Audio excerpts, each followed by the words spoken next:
Hey, Friendo, Steve here. And Larson. And welcome back to Going in Raw, the only pro wrestling podcast you need to be listening to right here at youtube.com/Steve and Larson. Available wherever podcasts can be found, and of course, taped live at the Twitch, twitch.tv/Steve and Larson. This coming Sunday, of course, we've got AEW's Revolution. And in advance of Revolution, Tony Khan had quite a lot to say on a conference call earlier today. We're going to talk about that here in just a moment. We're also going to give you guys a breakdown of last night's NXT. But first, want to let you guys know about our little side hustle, Friendo Club TV. It's our second channel. We got a new video up today. Steve's last sad last days with Big Red. There you go. Relinquish the Big Red title to Larson for having won predictions in the month of February. So be sure to check that out over at Wrestle Juice, my side hustle. I've got a brand new Stone Cold Steve Austin reviews. This time it is King of the Ring 1996. So be sure to check that out as well. Revolution Sunday, twitch.tv/Steve and Larson. We're going to be doing a watch along for that. Correct. So we might as well dive into it, man. Sure. In advance of Revolution, though, even for the last several weeks, Tony Khan has been teasing something huge, massive announcement that he's finally going to make tonight on Dynamite. But what could it be? Whatever it is, it must be pretty massive because Tony Khan mentioned on today's Bust Up Radio that he himself will be delivering this announcement. He never does this. He never comes out on camera on Dynamite and says anything. He doesn't want to be Eric Bischoff. It's kind of clear doesn't want to be that that's like his template for what he doesn't want to do. Yeah. So he's going to deliver this announcement himself, so it must be a huge deal. As far as what this announcement could pertain to, Andrew Zarian has some potential chatter about that. He tweeted this morning, quote, "A lot of chatter regarding Tony's big announcement tonight. Spoke to someone this morning and was told that in many circles believed AEW and HBO Max have agreed to a deal. Also mentioned AEW has secured access to an international pro wrestling promotions catalog." So you mentioned Tony Khan's media call today in advance of Revolution. I listened in on this. Didn't ask any questions. Just listen. Coward. Yeah. Okay. I'll take that. Hey, come on. Give me one. Give me a question was there any question that you wanted to ask? Or that you would have liked somebody else to have asked, so you didn't. Most of the questions that I would have asked, people did ask. Okay, yeah. A couple people tried to get some information about this huge announcement tonight. Naturally, Tony Khan didn't say much. Did anybody just bluntly say, "Hey, Tony, this is Larson from Wrestle Farts. What's the big announcement tonight?" Not in so many terms, but literally the first question is, you got this huge announcement tonight. Can you give us any little hints? Essentially, is what it was. And of course, Tony Khan said, "I can't say much," but he did say something that he has hinted at before, and said yet again that it's something that'll be good for wrestlers and fans. As far as the streaming service aspect of things, someone did ask him about that directly. And again, he played a bit coy here. He said it's something that they're looking into. You can't talk about it now. He said, talked about how Warner Media keeps improving their streaming offerings, and they look forward to working with them on that. He was asked about Cody's departure as well. And he did add this interesting little detail. So we had heard at first it was a money issue between himself and Cody. That's kind of been, disputed. Downplayed, Yeah, then maybe it was, Cody was unhappy because he lost some booking power. But, short of Tony Khan or Cody actually talking more about it, we don't know.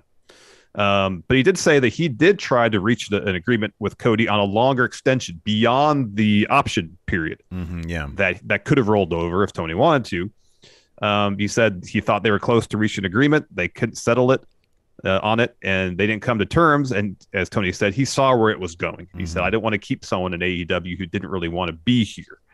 And so apparently he just didn't pick up the option. Later on, he was asked about feeling pressure doing a pay-per-view now that Cody is gone. He says, "I don't feel any pressure." He says, "All Out last year was the best show that we've ever done, and Cody wasn't on the card." He said it wasn't the first time that's happened. He says he'll miss Cody in a lot of ways, but not when it comes to putting on a great pay-per-view. So those are kind of the two major things, the major storylines kind of existing outside of going on AEW television. What this huge announcement is, and then Cody leaving. Yeah, let's go back to that huge announcement. Sure. The Andrew Zarian tweet about AEW and HBO Max seemingly having agreed to a deal and then securing access to, and I like that he put this, Zarian put this in all capitals, not all capitals, but it was title capitalized. International Pro Wrestling Promotions Catalog. It sounds like Wrestling Office. It does. Wrestling Office. I mean, I've seen lots of chatter on social media, and who knows how, unfounded or not it is, that it could be Ring of Honor. That's sort of the thing that's going around right now. Has AEW straight up bought Ring of Honor? There was a great Fightful write-up earlier today about potential purchase prices for Ring of Honor over the past 2 years, and it's a good write-up. Seemed like they want a lot of money for it. The tape library alone for licensing purposes, you think would be worth something. You think so? Yeah. Ring of Honor seems intent on carrying on. They've got Super Card of Honor coming up April. They've announced some people taking part in that show. Swerve's on the show. Alex Zane. Yeah. Yeah. Denise Salcedo's doing the ring announcing, I believe, for the show. She's being the host, whatever that would mean, I guess, ring announcer. Yeah. So congratulations to her. Yeah, that's awesome. She's great. And so I guess, the question would be, what would this be like? Hey, we've secured a licensing deal for Ring of Honor and AEW can use it. Have they purchased is this like, have we purchased the tape library? Have we actually purchased Ring of Honor? Like, I'm kind of like, if Ring of Honor hadn't said that, hey, we're restarting, we got a show coming up, we got Super Card of Honor coming up, I'd be more inclined to say, oh yeah, they just straight up bought Ring of Honor, and who knows if they're actually going to use the branding for shows, but the tape library alone is worth a mint, I would think, because so many of their talent, and of course the show that arguably was the inception for AEW, All In, is a piece of Ring of Honor property. Yeah. But yeah, I don't know if they've actually, if they've secured access to the catalog of Ring of Honor, that's one thing. But if they've secured access to like the IP / promotion rights to current Ring of Honor, that's a whole other thing, which I have no idea what AEW would even do with that, to be honest with you. Yeah, I don't know either. I mean, the contracts, all the talent is sort of like sprinkled out onto the... Well, I mean, like, the a lot of contracts expire at the end of last year. I believe the rest of the contracts expire at the end of this month. Yeah, right, yeah. And I believe in the Fightful write-up, they were the Ring of Honor, now that they've kind of revamped and hit the reset button, they're just going to, freelancers now, so they're not even going to have long-term deals. Yeah, right, yeah. So what if Tony Khan was to buy Ring of Honor, it would be the IP and the tape library. Yeah. Because I don't see a benefit in running Ring of Honor shows if you own AEW. I mean, you just run. Yeah, AEW it doesn't really make any sense. No. Yeah, unless you just want to use the brand value of Ring of Honor and attach it to the pre-existing property. I mean, if it was kind of a thing like when WWE would do those great ECW one night stands, they did all of 2 good ones, and then they folded it into the company and it became dog shit. Yeah. I think there's plenty of people who like those days of ECW, but to me, those are the sad last days of ECW. Yeah, totally. So I mean, I guess he could do something like that. I would imagine the tape library is maybe the thing. It'd be kind of interesting if Sinclair sort of unloaded a certain chunk of their tape library, sort of, let go of that, and at the same time kept running Ring of Honor. Yeah, it's entirely possible. They want to infuse Ring of Honor with some cash. Yeah, that's true. Yeah. They can license the tape library out to, let's say there's some sort of AEW HBO Max streaming deal where they have past episodes of Dynamite, pay-per-views on demand. They want to fill out the library, get that Ring of Honor stuff in there. Yeah, I mean, it would keep basically like the American... the North American video history of like the Young Bucks and Kenny Omega in one location, which could absolutely be a selling point to people. I mean, HBO Max is in I don't know how many households, but I imagine it's quite a bit. I mean, we have a free subscription thanks to AT&T. Yeah. And I think a lot of people are in that sort of situation. So yeah, kind of, and then on top of that, HBO Max just signed a deal for live sports for soccer on their platform. So there's a precedence there that HBO Max would want some sort of other sporting type thing, even if it's like a tape library, a streaming library. Totally. That's definitely something I would think they would want. And maybe it's a situation where AEW could matriculate their pay-per-views from, or in addition to, do them on Bleacher Report as well as HBO Max. I kind of feel like HBO Max would have to improve their user interface a little bit because it's not the best. Oh, wait, what's that, HBO Max? Yes. I haven't had any problems. What's your beef with it? Slow. Oh, is it? It's slow. Yeah, in my experience on my cable box, it seems like slow. You do it through your cable box. Yeah. I hate my cable box. I don't do shit through that. Oh, all right. I use it on my on the Chromecast, and it's quick as a whip. Oh, okay. But yeah, through my cable box, it's dog. Yeah, I haven't even tried it on my cable box, but my DVR and stuff, like I hit fast forward. It takes a good, 10 seconds. I'm like, well, that's just 10 seconds I wasted. I could have been fast forwarding, Oh, yeah. No, I mean, every other respect, the cable box is fine. It's just loading up third-party apps is slow. No, okay, yeah, I never do that. Okay, some people here in chat saying the HBO Max is super slow. Oh, is it? Okay. On my Chromecast, it works fine. All right. Well, that's good. Good for you, Steve. Yay for me. I win that. Yay for Steve. You lost Big Red, but you win that one, I guess. Let's talk about this new detail as far as Cody's departure, about Tony Khan offering him a long-term extension rather than the 1 or 2 year rollover on the option. Yeah. And then Cody seemingly not being that interested in it. Yeah, I don't know. Man, the thing is, there are so many points of view here. I mean, the two main ones, obviously, is Tony and Cody. And we're not going to get the real story out of them. We're just not. I mean, these are two men of pride. And they both say very nice things about each other. But, clearly this was a sad last day situation. And Cody, I mean, this is a new wrinkle here that Tony wanted to sign him to a longer extension with Cody. And he thought it was going to happen, and then it didn't happen.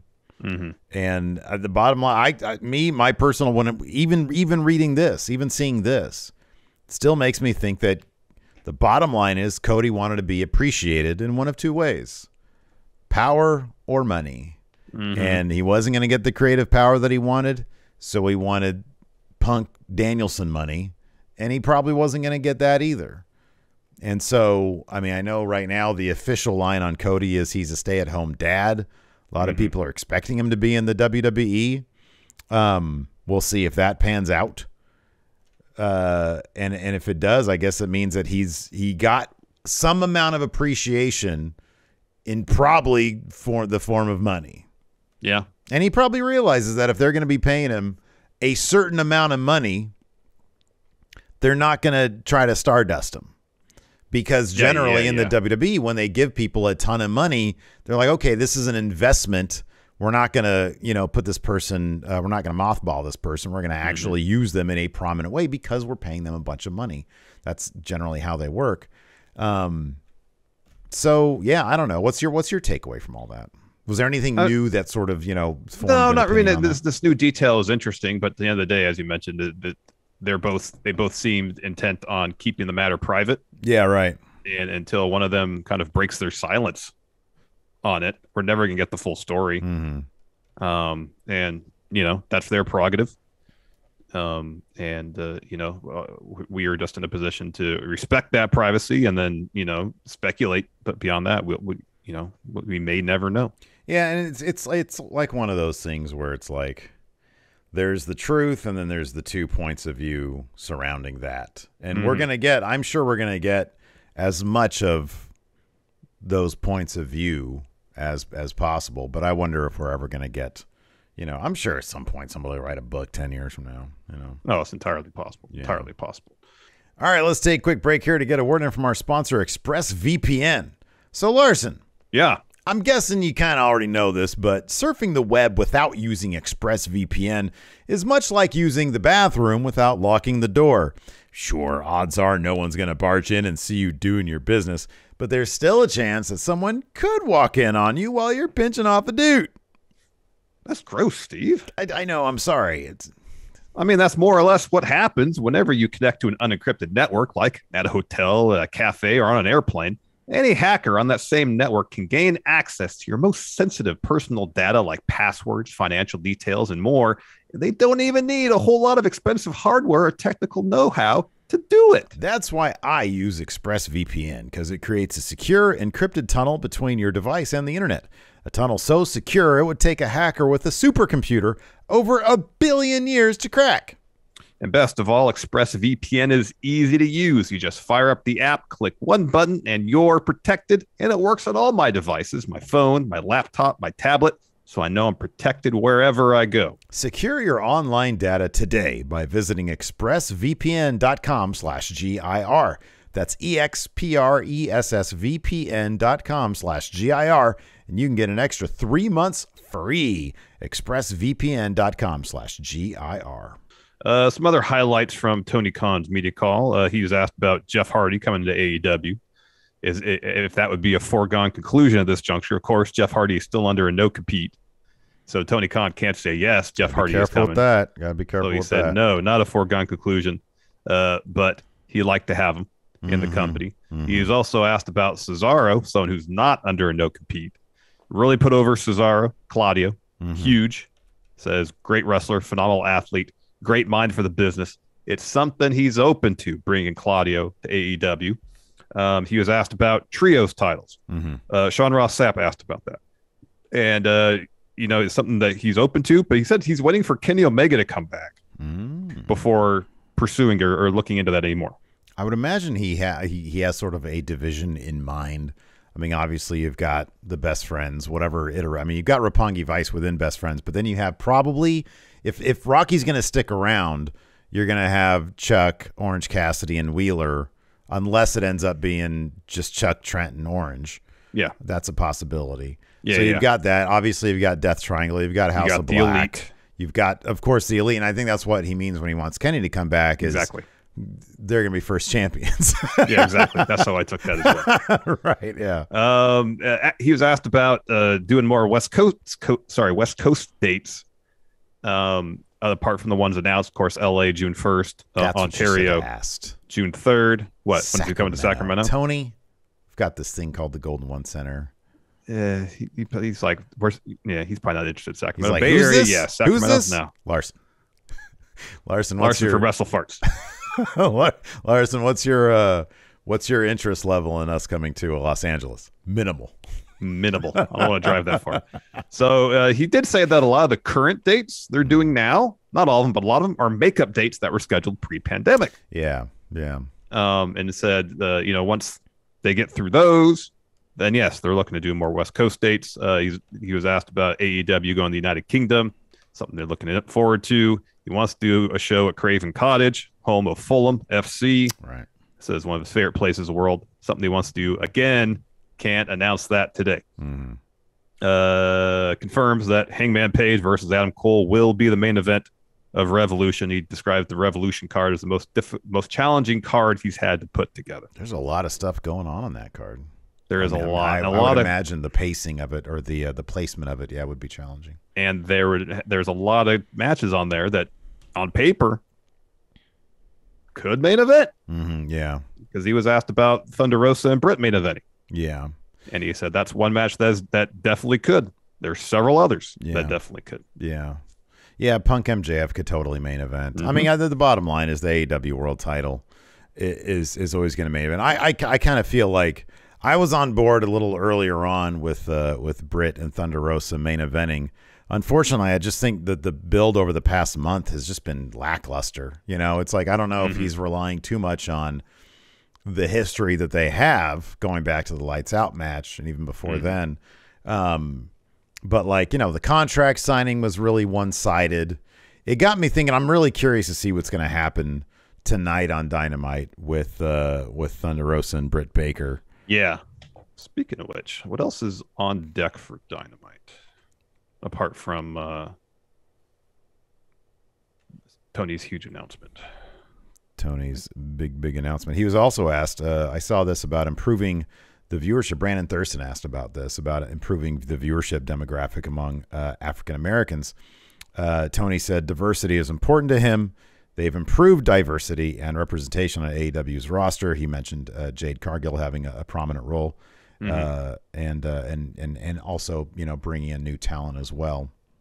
I think everybody's expecting Swerve to show up at some point soon. Yeah, so that's kind of interesting. Yeah, I don't know what else is supposed to be on Dynamite tonight. Well, while we look into that further, let's talk about NXT. I thought it was a fun enough episode. Yeah, it was all right.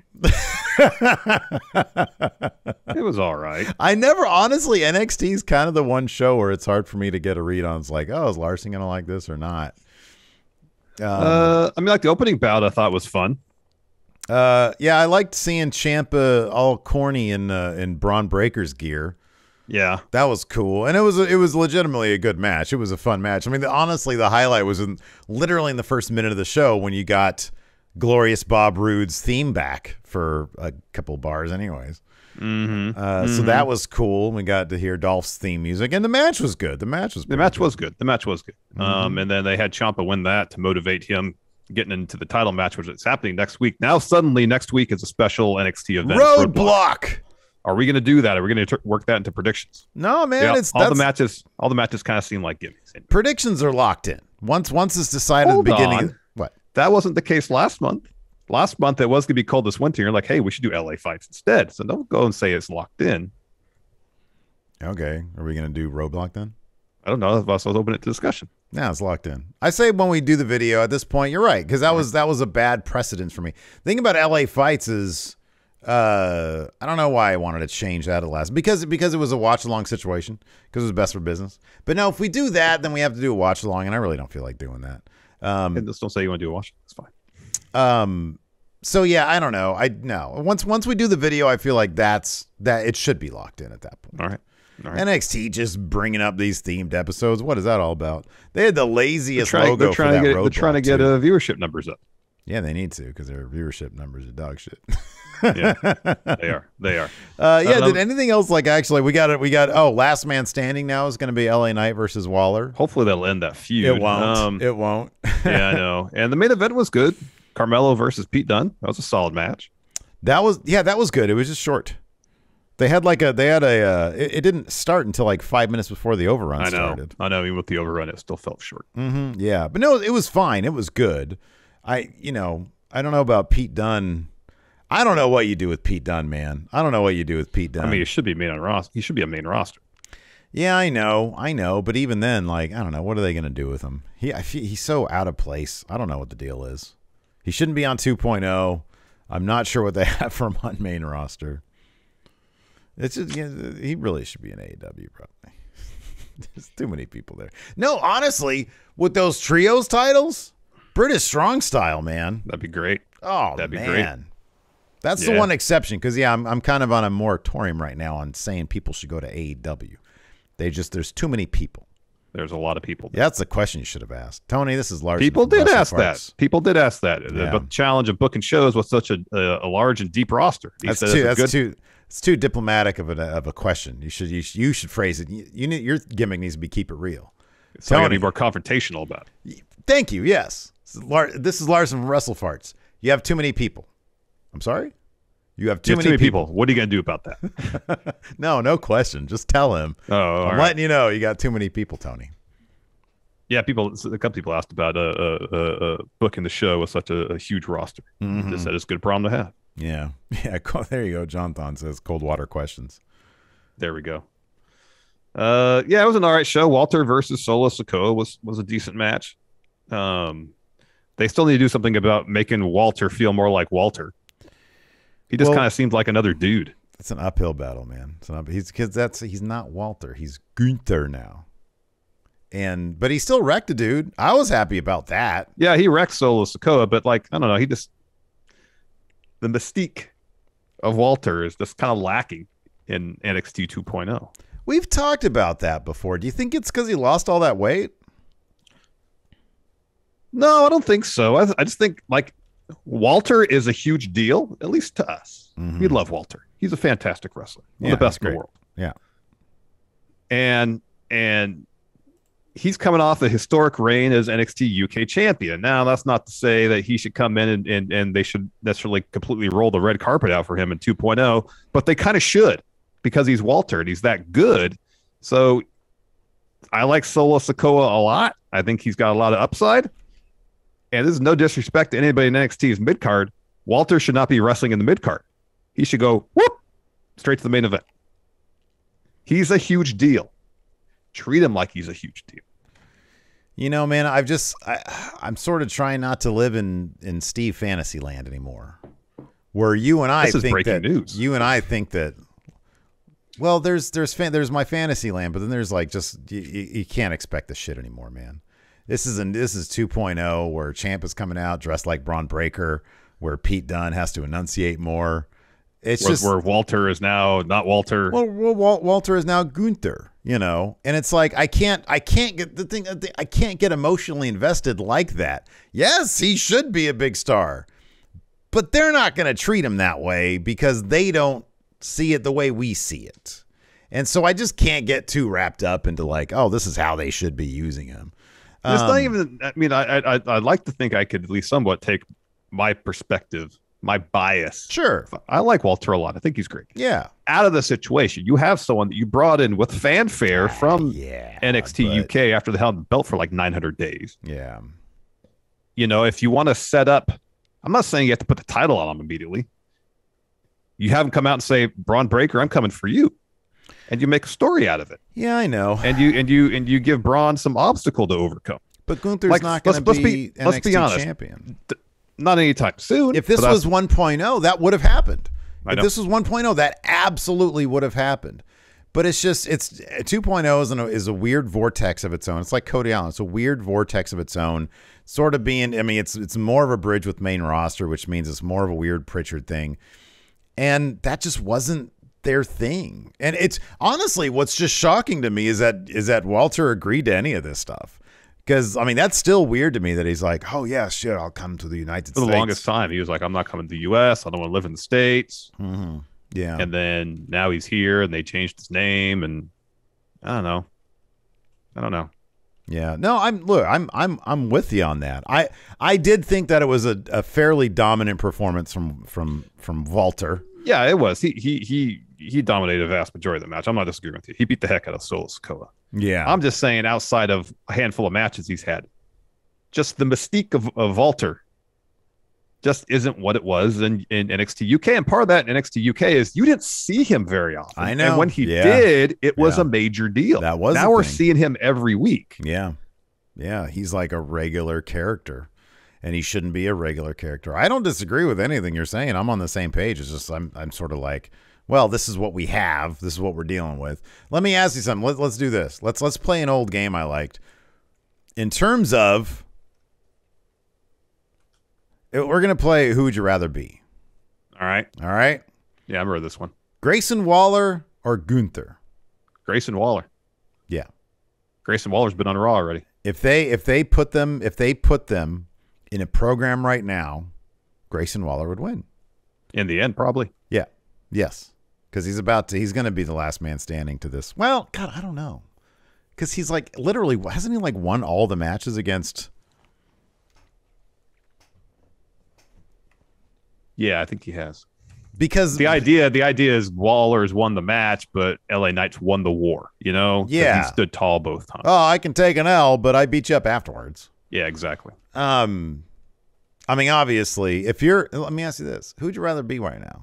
Walter or Ciampa? Probably Ciampa, because good chance Ciampa's going to go to Raw after he loses at Roadblock. You would think so, right? The path is there. You would think so. Here's what has to happen. I'm not convinced. He got a new theme song, a dyed beard. I'm not convinced he's going to Raw. This is how it should be. So they have this match next week. It's Braun, it's Dolph, and it's Ciampa. Ciampa's on the verge of beating Braun, getting that title back. Dolph costs him the belt. Dolph eats the pin. Braun wins. And so it's all about the story out of NXT of Ciampa going to Raw on a full-time basis to go after Dolph to get his pound of flesh for Dolph costing him that title. That's your pathway between the two shows. And then once Ciampa's there, he's just there. He's just there. I know. But what's the likelihood of that actually happening? Fuck if I know. Exactly. If I'm Ciampa, honestly, I can't sleep at night. I have no fucking idea where I'm going to be in a month. Here's the thing. Even if Ciampa stays in NXT, which he shouldn't be there, he's still one of the top guys there. He is. What is he going to do there, though? I don't know, but that's the question I've been asked about Ciampa for the better part of 2 years. What is he doing here? Because after the storyline with Gargano came to an end, it seemed like they didn't have anything really for him then for the longest time. Yeah. And then he got the title back, and he's got something. He's got a story now. He's dropped the belt. He's trying to get it back. So even if next Wednesday we're doing this show, Ciampa loses his chance to get the title, but we find out he's still going to be in NXT, guess what? He's still right now in a better spot in NXT than Walter is. Yeah. Right now. Yeah. Yeah, but I don't know, man. I don't know. Because I don't, they gave him a new theme song and everything. I just don't know, because they probably haven't told him. That's the most infuriating part. Is you have no idea if Vince sees him on Raw and is like, oh, yeah, he fits in here. Or if he's like, send him back down there. You have no idea. That would be infuriating. Yep. There was potentially an injury on the show. Lash Legend versus Amari Miller. Lash Legend picked up the win with it's like a Death Valley Driver type thing. Well, it's kind of like she had Amari in a fireman's carry and then kind of did like a spine buster out of it. Yeah, it's kind of like a spine buster DVD type combo. Yeah. But yeah, it looked like Amari Miller hit her head pretty bad on the mat, and then Lash kind of landed on top of her. Seemingly, I think what I saw is that Amari Miller has a concussion. Yeah. Okay. All right. Well, it's a good, because I saw that she had been stretchered out yesterday. Yeah, that's scary. And that is scary as hell. Nothing, not saying that a concussion is, but people generally speaking, especially these days, they can come back from concussions, and they can come back from neck issues too. But as you getting stretchered out, if it's a neck issue, that is terrifying right there. Yes. Concussions aren't anything to mess with, though. That's the brain. Let's talk about this really quick. So they're building up a feud here with Nikita Lyons and Lash Legend. Nikita Lyons had, of course, she's very, very buzzworthy these days, to say the least.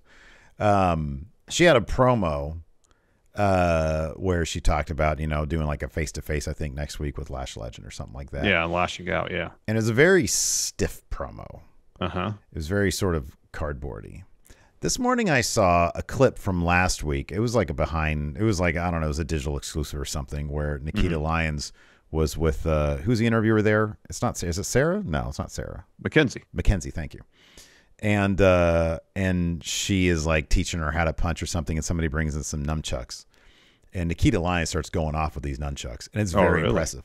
But my main takeaway was she seems so relaxed and like genuine and real in this one little segment that really wasn't intended for anything but like behind the scenes stuff. And I'm like, man, I really wish that if NXT is going to be like the future of wrestling or whatever, and I know it just means like they're developing the future talent, but it'd be so, and you even see this with Ciampa on Raw versus Ciampa, his promos in NXT. They really need to figure out a better way on how to do promos, because Nikita Lyons is good in the ring. Like for her age, she only started pro wrestling in 2018. Oh, all right. And like that first match that we saw with her, I didn't see any of the stuff on 205, but the one that we saw, she was solid, right? And it's just the promos are just kind of crap.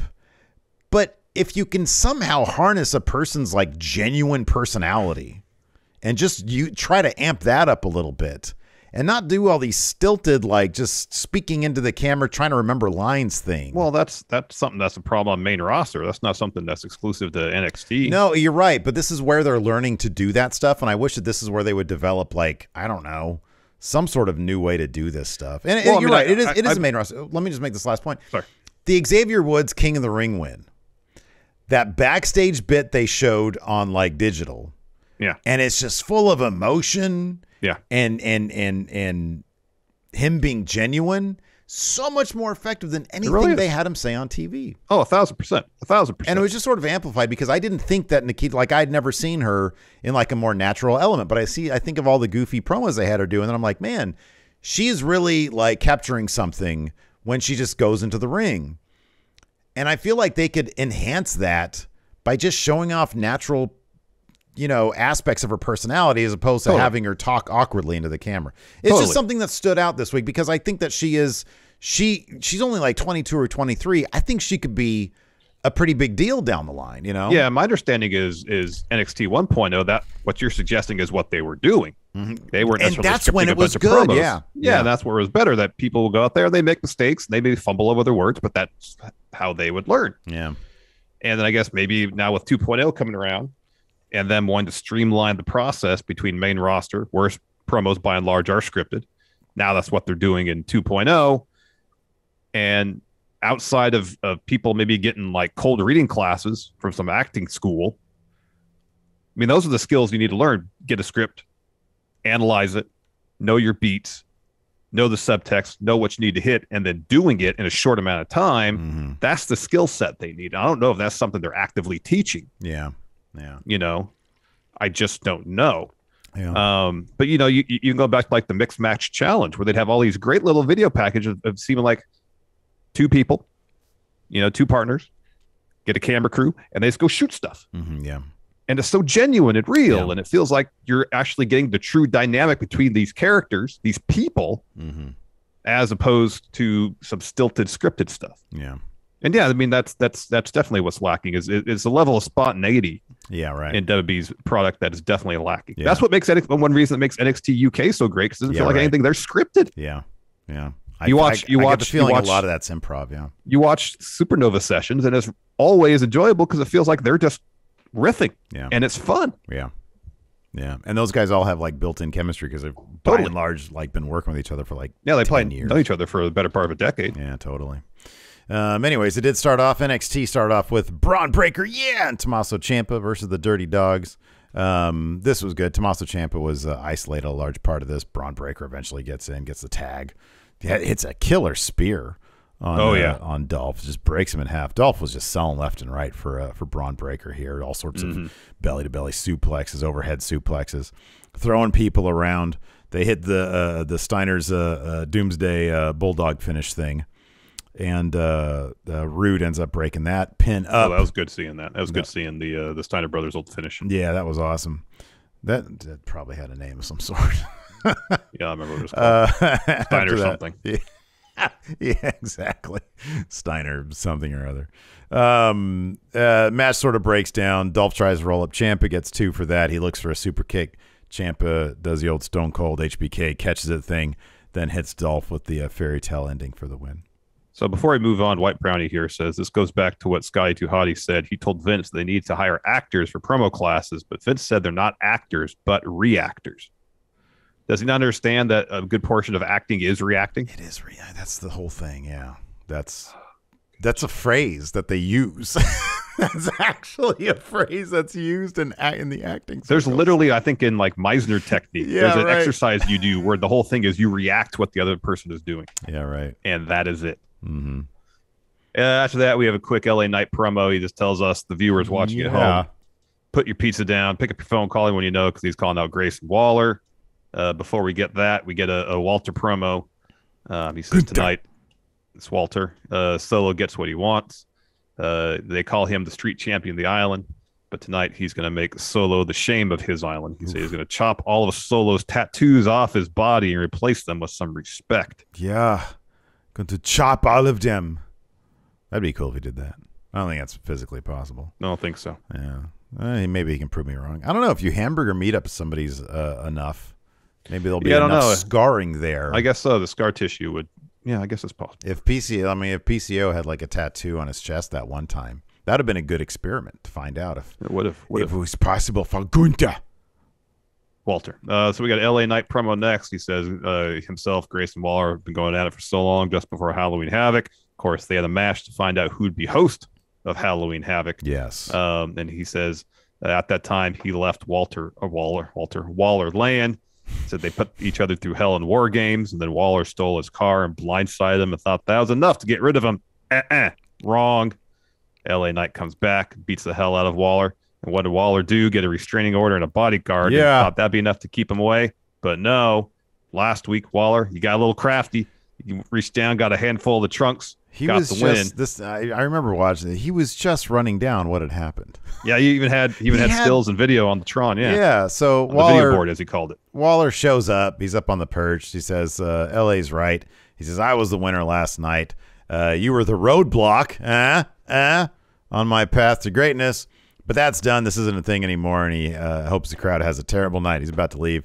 Knight says, "Oh, yeah, you squeaked out a victory, but look who was standing tall there." And she even shows a picture of him standing tall after a loss. Yeah, he said, "We've had 2 matches. Both times I stood tall.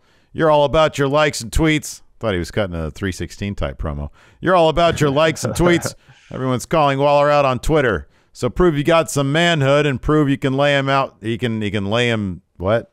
Anyways, that Waller can lay out LA Knight. Yeah, and he references Last Man Standing, and Waller says, "Next week I'm going viral." He says, "I'm going to be the last man standing." LA says, "I'm going to lay him out. I'll be standing."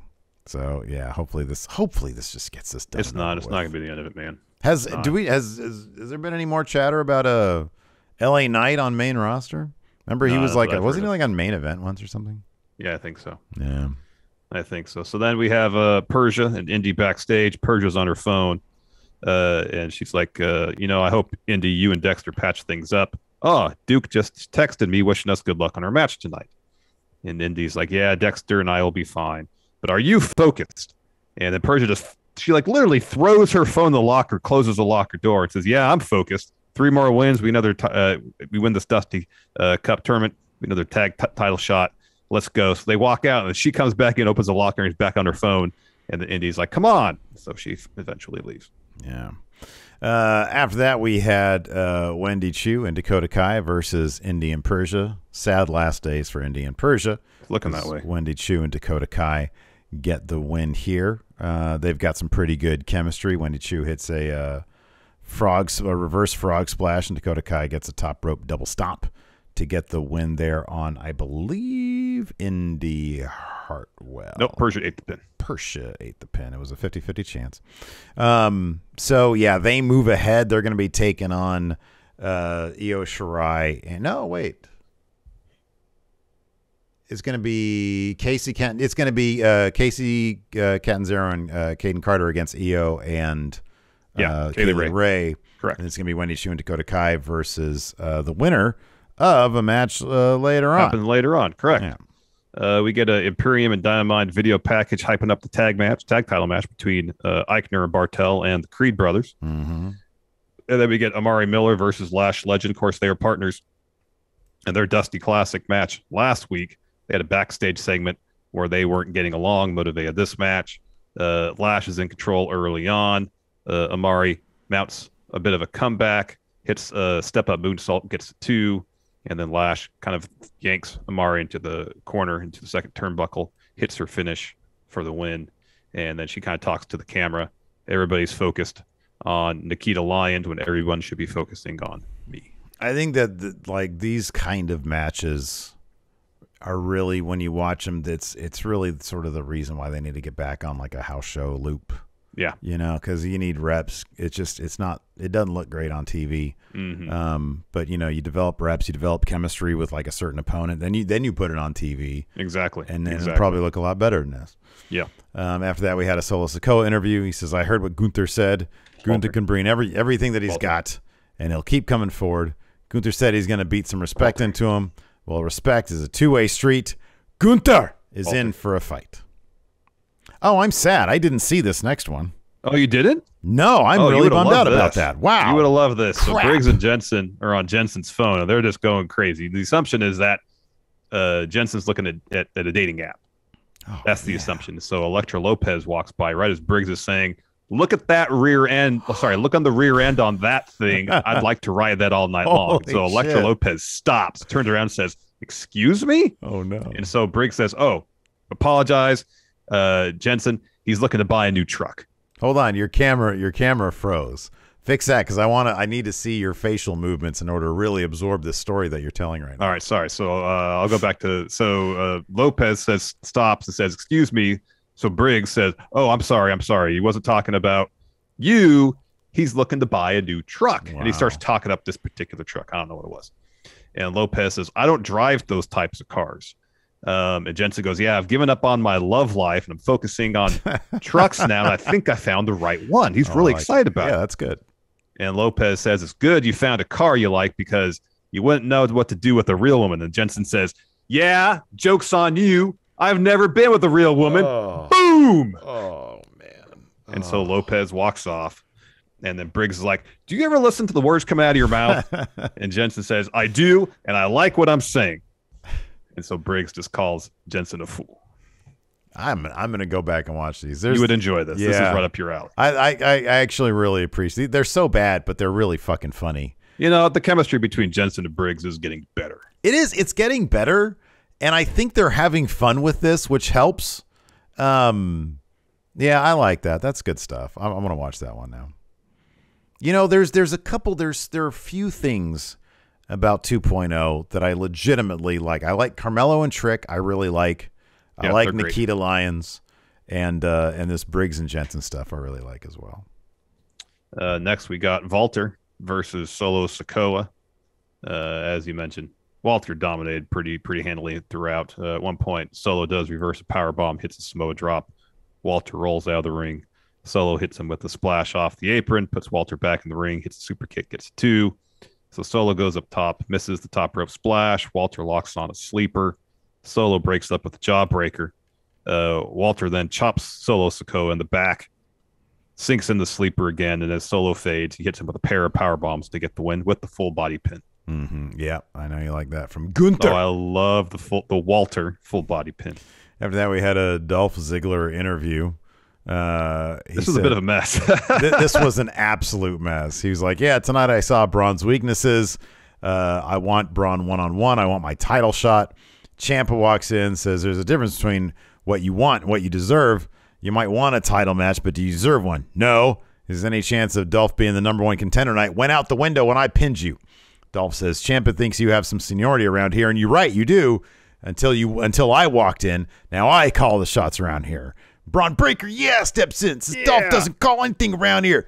Dolph says, "You're the roadblock between me and Stand and Deliver." Roadblock, He says, "I know I can beat Braun next week." And Ciampa says, I think I can beat Braun too. And he says, "I already have beat him." And Braun says, "You know what? Screw you both. I'll beat both your asses." And then Dolph says, "Good call. Good luck with all that." Yeah, and then it was announced that there's going to be a triple threat at Roadblock next week. Then we got Joe Gacy and Harlan. Gacy tells Harlan, "Just remember, Draco isn't the source of these feelings. Everyone is fighting their own personal battles." Yeah, I could care less about these guys. Yeah, I know. Wow. You know, just like it seemed like you were really into Gacy for the longest time, and then once Harlan came into the picture, it's just this hasn't been the same. You're right. It hasn't been the same. And Joe Gacy was always kind of on the verge of going into "I don't give a shit about you" territory. That kind of character is like, either you're saying something that means something, and he's a really good talker. He's like a Bray Wyatt type talker, and he's a good wrestler. But then you stick him with this lump, and it's like, I don't care anymore. Although what I saw in this match, I'm hoping leads to something. Before we got to that match, we got Persia and Indy backstage. Indy's upset that they lost. Persia says, "This one's on me. I feel bad." Indy says, "Hey, we win as a team. We lose as a team. We'll get it next time." And then Duke steps in, gives Persia a hug, asks if she's ready. She is. They walk off together. Indy's like, "Oh." And then she grabs her phone. She has no text from Dexter. So, "Oh, Dexter, text me back. I'll miss you." Mm-hmm. And after that, we had Harland versus Draco Anthony. I didn't catch if commentary said if Draco had changed up his workout time window at all. If it had gotten earlier, later, I don't know. In any event, Harland just rammed Draco's head into the mat a bunch of times, hits a big belly to back, gets the win. Afterwards, he has Harland give Draco a hug. Now, I don't know what they're going to do with Draco, But it'd be kind of cool if they started building up Joe Gacy's faction of, like, you know, disciples or whatever. And I know we've seen this in several different cases before with other wrestlers. But just to mix it up a little bit and give this Draco guy something to do also. I know. Start forming like a bit of a faction. Make yourself into something beyond guys who have like a 50-50 win-loss record because Harlan doesn't know the rules of professional wrestling. Yeah. Then we got Carmelo Hayes and Trick Williams interview. Trick says every time Melo steps in the ring, it's the main event. Doesn't matter if it's to start the show, the end of the show, or at halftime. Melo says Dunn is one of the greatest in-ring performers in NXT until I walked in. Says Dunn's been a champ. He's never been the A champ. And after tonight, he never will be. Trick says that Melo was born for moments like this. Melo adds that when you're at the top, you look down at all these other dudes. The question isn't going to be who's next for Carmelo. It's who's left for Carmelo. After that, we had Ivy Nile and Tatum Paxley in the gym. Of course, Tatum is Ivy Nile's tag partner that she hates. And Tatum's like, look, I understand why. And Ivy is just like punching. Oh, she's fuming the entire time. She's mad. She's like, I understand why you did what you did last week. Failure isn't an option. And Ivy's like, no, man, it's not that simple. If you want to be part of Diamond Mine, you got to learn the hard way. So apparently Ivy's just going to keep on choking out her tag partner. Seems like it. Yeah. After that, we had another Dusty Cup match. Raquel Gonzalez and Cora Jade versus Leon and Faraz.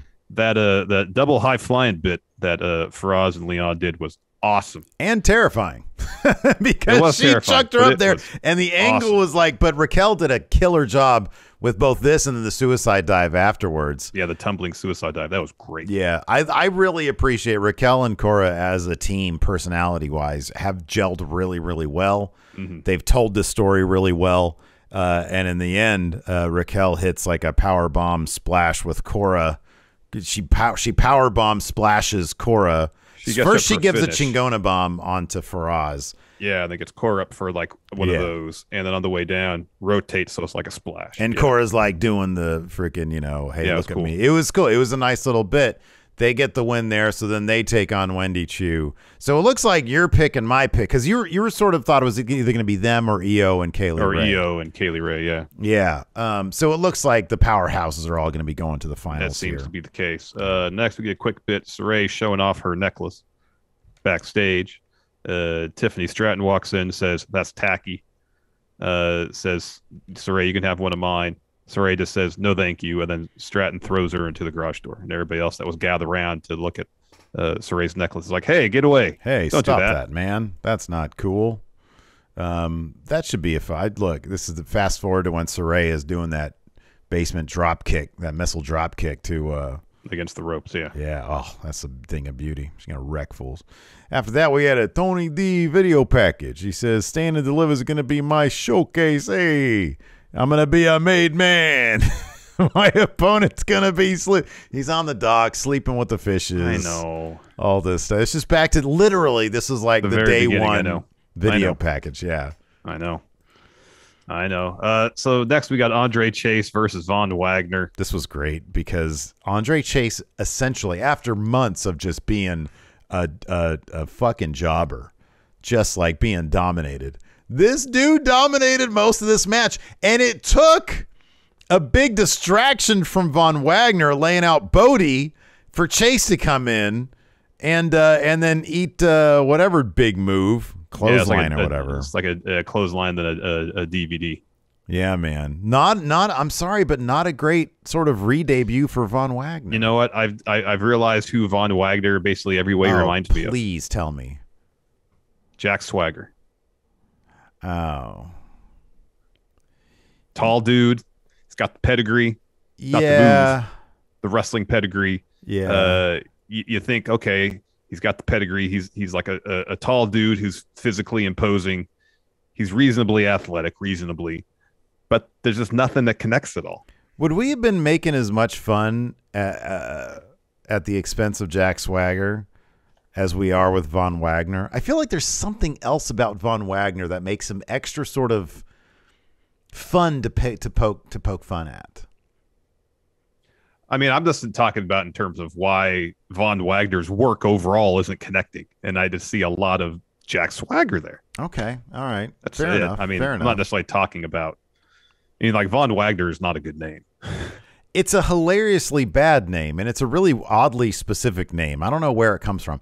There's that. There's his wonky delivery. You know, the funniest thing that the Jack Swagger moment that I'll never forget was that last promo of his where he referenced the Rolling Stones. Ladies and gentlemen, the Rolling Stones. And it was like, what is he doing out here? Did he forget everything and just decided to go off script?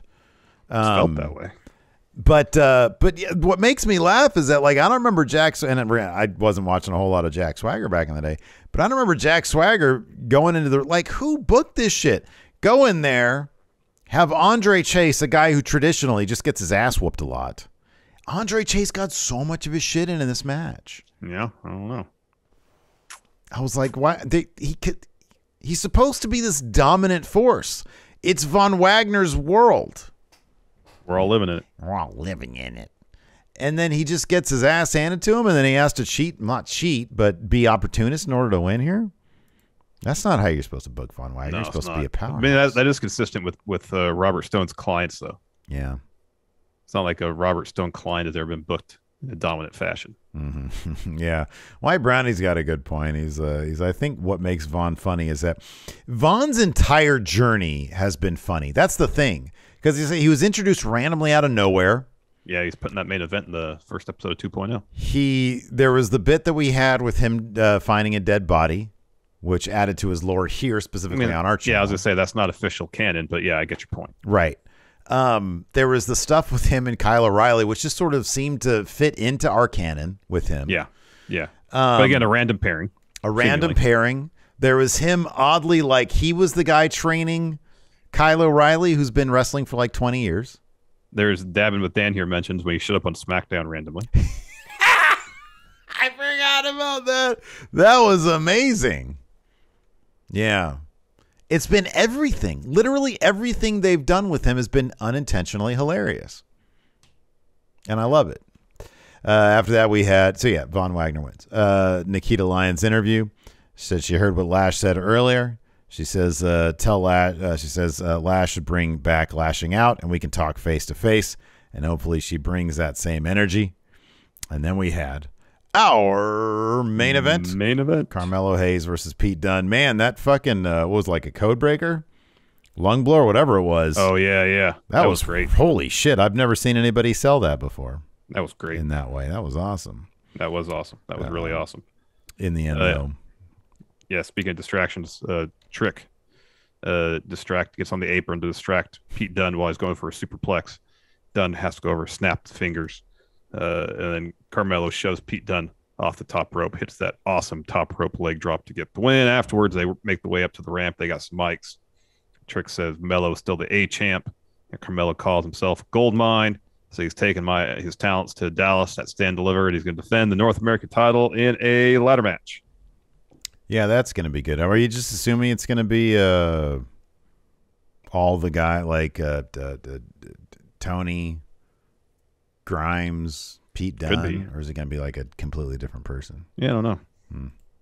They should have Harlan be in a ladder match.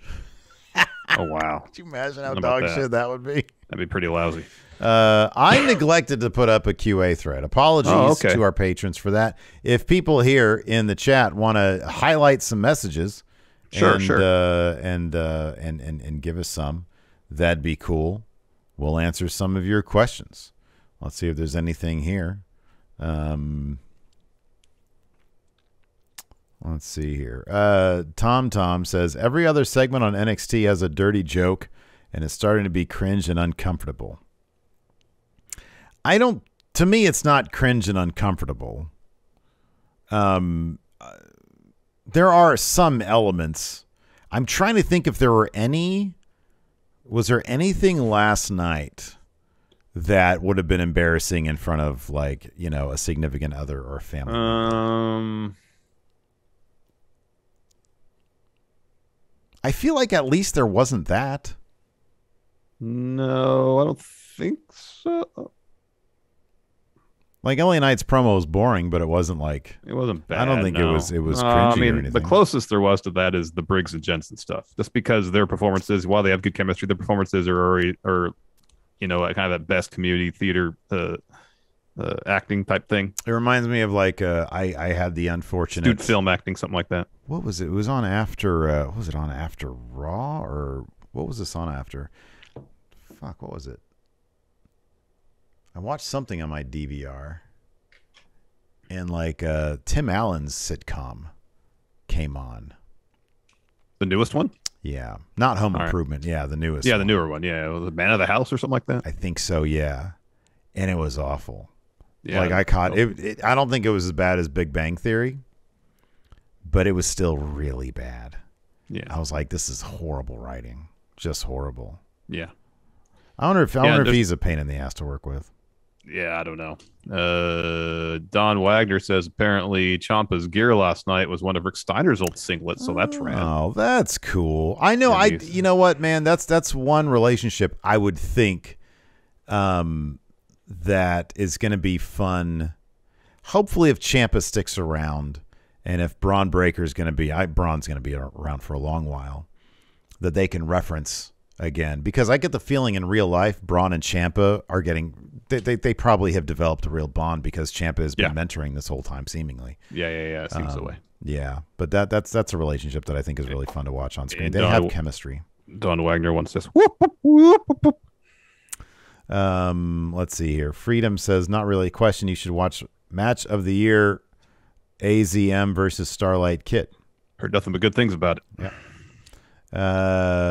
Let's see here. Mal Mendoza asked, do you think WWE is doing good making Mandy Rose the face of Toxic Attraction? He says, I feel Gigi Dolan could be an interesting persona to hold the title. I hope that with this Toxic Attraction thing, it's gonna sort of build up Gigi Dolan, because I kind of feel like she's got a very interesting sort of mystique to her. She has an interesting personality. Yeah. J-Man, who should be the next wrestler to go to NXT for a program? After Brock Lesnar loses Roman Reigns, have him go to NXT. Oh, my God. She just literally eat people. Brock versus Von Wagner. Hey, Brock. This is my world. You're just living in it. Happy come Tuesday. Happy come Tuesday. Hey, Brock. Come Tuesday? White Brownie says, obviously, Toxic Attraction will defend their titles against the winners of the Dusty Cup. But who would Mandy Rose face at Stand and Deliver? I would imagine whichever team, Raquel and Cora or Io and Kaylee Ray loses Dusty Cup. One member of that team, we are a triple threat, will face Mandy for the title. That could be, yeah. Let's see here. Jimmy Thomas. Camera froze again. In kayfabe, is no one running NXT? Like, who is making the matches and doing the administrative work? Yeah, there is not an actual... There's not a Sid Scala of NXT. Yeah. I don't know. It's just sort of, it happens. It just appears. It's an anonymous NXT GM. Yeah, seems that's what it is. It's just a laptop that happens. Yeah. That makes the iPhone notification sound. Yeah. Anyways, that's going to do it for us. Thanks, everybody, for tuning in. We appreciate it. We'll be back tonight for our AEW. Ooh, huge announcement. Ooh. Yeah. Huge. See what it is. Yeah. For AEW Dynamite Recap. Thanks, everybody, for hanging out with us. We appreciate it. Until next time, we'll talk to you later. Bye.